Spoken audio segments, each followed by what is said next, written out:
I honestly can't remember the last time I watched a Hollywood film and enjoyed it. So when I see a headline like, Hollywood celebs, we will go on total strike if Donald Trump doesn't resign, I'm kind of happy about it. And I kind of hope they'd just all fuck off, to be honest. Mike Oplecker called out the rich actors and directors who were threatening to strike, warning them of the damage the strike would cause to everyone else in the industry. He mentioned the lower paid staff who do all the behind-the-scenes work. The people who do all the real work in Hollywood are the people who build the sets, who make the costumes and create the props, and in some cases do the stunts and the special effects, and they're not getting the bazillion-dollar deals. It's about time these jerk-offs realised they weren't the only people in this world. The fact remains that Donald Trump is our president whether they like it or not, and that isn't about to change.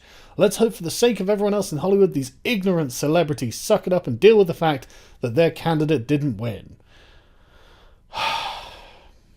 It's too good to be true, isn't it? That's right.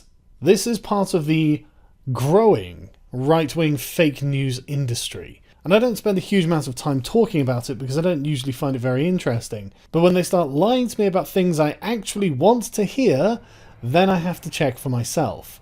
And unfortunately, no, the Hollywood celebrities are not going to go on strike. No, they're not going to stop talking. And no, I haven't figured out a way of getting to shut the fuck up. So apparently this is not the first time that rumours like this have circulated, and unfortunately they weren't true then either. Snopes, the most trustworthy name in debunking fake news, said that the rumour stemmed from an ad in the New York Times by the group Refuse Fascism, who you also can't trust. And I'm not saying you should trust me, I'm just saying don't trust them.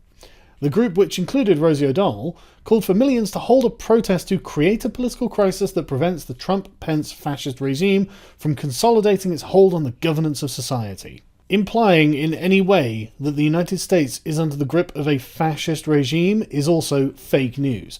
Don't take it from me either. You can take it from Noam Chomsky. And if Noam Chomsky thinks there's not a fascist regime or there's no chance of a fascist regime, then you've got to be pretty fucking certain that it's not. When asked about whether it's likely that America could have a fascist system, he says, I think it's very unlikely, frankly. I don't think the circumstances exist any longer for instituting anything like what we called fascism. The celebrities were not calling for a strike barring Trump's resignation, but O'Donnell told NBC late-night host Seth Meyers that she has been in a severe depression since Trump won the presidency, and she spends 90% of her waking hours tweeting hatred towards Trump.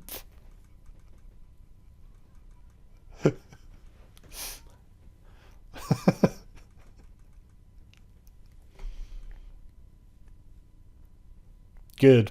I didn't just rely on PolitiFact for this, but I googled around and I couldn't find anything that seemed credible in any way, shape or form. There is no fascism in the United States. There is not going to be a Hollywood strike. There is, unfortunately, just bullshit on the internet.